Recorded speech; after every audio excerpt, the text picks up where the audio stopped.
Ladies and gentlemen, g'day, and welcome back to the channel. My name is Economics Mate, and welcome back to another video here in World of Tanks Blitz. And in today's video, we've got a bit of a controversial topic to talk about. We're going to be talking about the FV215B 183, aka the Deathstar. Why I think this is the worst tank at tier 10. This is the worst tier 10 tank, hands down. I don't care what anyone says. You guys are all entitled to your own opinions. But in my own opinion, I consider this tank to be the worst. And for good reason. Number one, this tank has horrible statistics. Okay, let's just go through those statistics together, right? Let's look at the turret armor. The turret armor on this is 132 millimeters on the front. It's 148 millimeters on the front of the hull. It's 53 on the sides of the hull and 79 on the rear, which means it's got less armor on the side of the hull than it does on the rear, which means you can be HE'd and heshed. There's some spaced armor, but still. And then, of course, you got the gun. Now, the gun on this thing has a 6-second aim time. That's number one. Number two, dispersion is 0.398. Number three, it has 2800 DPM. Now, for some of you, you might say, whoa, that's a lot of DPM. Whoa, for a tank destroyer that has a 183 millimeter gun, oh my God, that is incredible amounts of DPM. Let me tell you something from now, right? It's got a 19.92 second reload. That's running gun rammer, okay? That's running calibrate shells. If I run gun rammer, which if I run gun rammer, okay, gun rammer would give me 18.92 second reload, but I stick with calibrate shells because I need to. Okay, I'm going to show you a replay in this tank where I actually performed pretty well. I didn't do a lot of damage, but I performed pretty well, and we're on mines. This is going to be definitely a butt clenching moment. Why is this tank the worst tank in T10? What's the reason? Why am I saying this tank is the worst at T10? I'm going to give you a perfect scenario here. Okay? When you get spotted, you're done for. Everyone aims at you to destroy you because they know you have the most devastating gun in the game. You have a 183 millimeter gun that does over 1,000 damage with your standard AP shells. Now, albeit you do about 950 with your AP, but a lot of the times you will get about 1,000 damage with your AP shots if you get lucky with RNG. But as you saw right there, I tried to aim that shot, I shot, and it missed. That's because the dispersion on this gun, or should I say the aim time on this gun, is freaking horrible. And then, of course, you got something like, well, you get something like an Object 268, for instance. Right? Which doesn't have the best dispersion or the best aim time in the world. But guess what? You can snapshot in that thing more often than so. Right? And it's just a better tank destroyer overall, regardless. It's got better armor. It's got better mobility. It's got better dispersion. Yes, it's a different kind of playstyle. This is a turreted tank destroyer with a rear turret, I should probably say, that only goes left and right like 90 degrees. Not even 90 degrees, right? It only traverses the turret ever so slightly. So it's not like a full rotating turret. And you'll see here, I get spotted straight away from that distance. And I've already lost a few of my hit points. I've only got 1,800 hit points, by the way. Which is basically the same amount of hit points as that grill, for instance. Or just over that grill. So a lot of the tier 10 tank destroyers don't have a lot of hit points, which is, understandable. But again, the camera rating on this thing is atrocious. That's another thing. The camera rating on this thing is atrocious.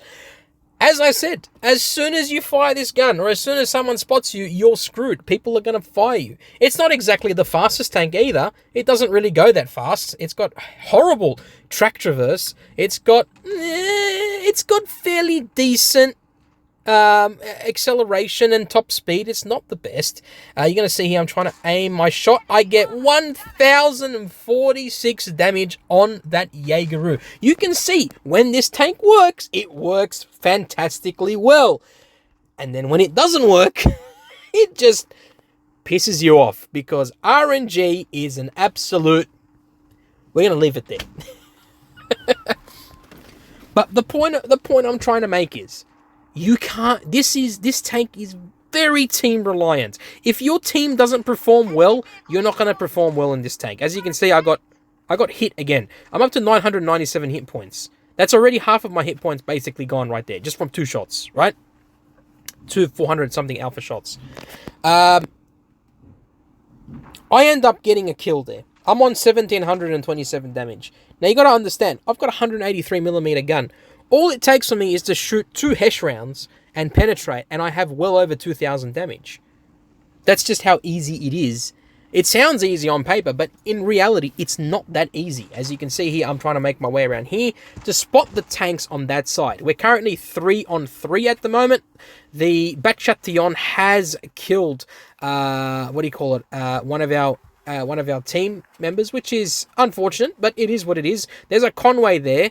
I am pretty sure I'm not going to be able to hit that Conway. As you can see, I'm going to try and get a shot into him. Unfortunately, it's not going to be successful, as you can see. Even though I'm trying to get a shot, but I can't. We're currently 2 versus 2 at the moment. I'm going to have to be very, very patient. As well, gun depression on this thing is non-existent, by the way. I just want to say, I'm trying to side scrape here. Gun depression is non-existent. I have to force my way back in order to actually get some kind of gun depression. Luckily for me, I have a Project Marat who's on my team, so he can help me spot, because the spotting on this tank is not very good either. It's not the best. The FV215B, or the Conway rather, gets rid of our Project Marat, which is unfortunate. It is what it is. But again, you can see, it's very situational. This tank requires the support of the team. You can't carry in this tank on your own.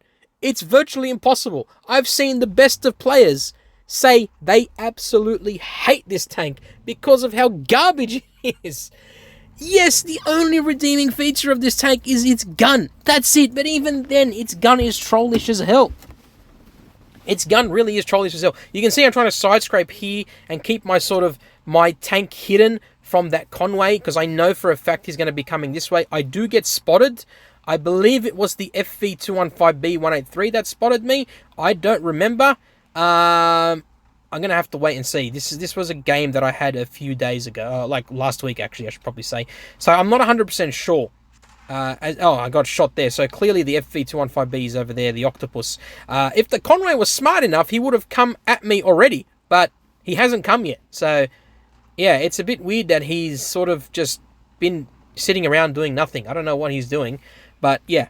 The FV215B is going to try... He's basically just sitting there. I'm waiting for that Conway to come behind me and kill me. And I get a great shot in there. I end up penetrating that shot. I was genuinely surprised that I actually hit him. But I'm on 2,428 hit points of damage. Again, nothing too special. I mean, you can shoot 2-3 shots in this thing, and you're already well over 2,000 damage. Now, the Conway's going to come. I get a great shot into him, by the way, and I switched to the HE because I knew he was on low hit points. So I made sure to switch, and I ended up actually winning the game for the team. Surprise, surprise. I actually went against my word saying this tank can't carry, and I ended up carrying my team, even though I didn't really do much of a job anyway. Because you just get lucky sometimes, right? Like this Project Marat, for instance, he did 4,125 damage, and he killed 3 tanks, right? The Grill did 2,100 damage. We had 2 players on our team that did under 1,000 damage. On the enemy team, they obviously did better damage between all of them. Basically, if you have a look at all them, they basically did better damage altogether.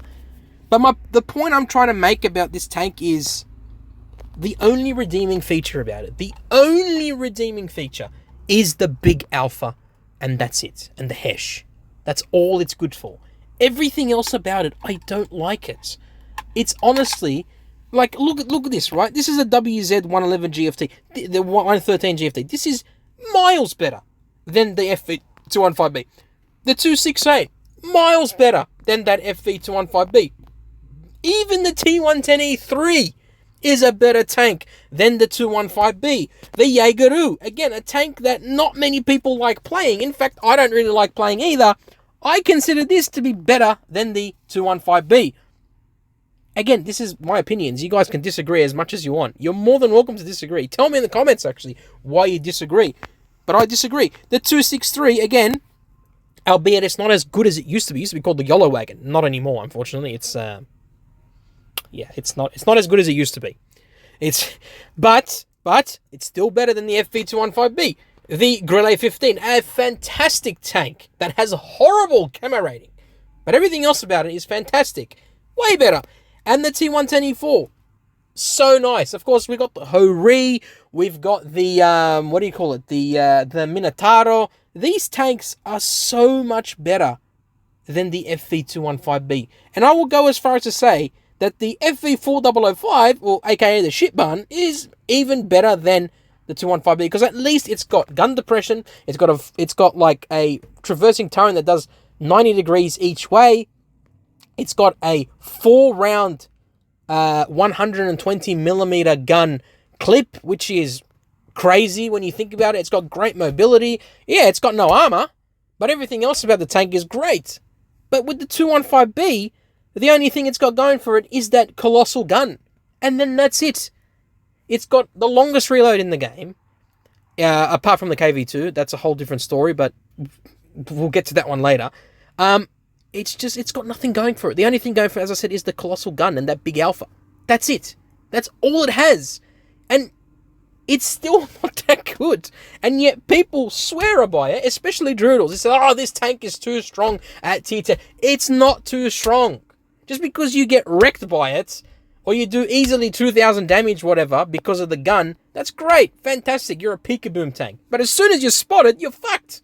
As soon as you're spotted, you're stuffed. You're gone. Gonskis. You can't carry in this tank. You can't bounce. You get really troll bounces, but that's about it. Look, at the end of the day, it's my opinions. You guys can agree, you can disagree, whatever you want. It's my opinions. I say this tank is the worst at T10. Regardless of what anyone says, this is my opinions. Anyway, I'm going to leave it there. Hope you guys enjoyed the video. Let me know in the comments down below what you think is the worst T10 tank, and whether you agree with me or you disagree with me that the FV215B183 is indeed the worst tank at T10. Guys, I love you all. You guys have been awesome, and I'll catch you all in the next one. Look after your friends and family, by the way, and stay safe on the battlefield. Bye for now. But yeah, thank you all for watching, and a massive, massive thank you for all subscribing. And I will catch you in the next one. Bye-bye.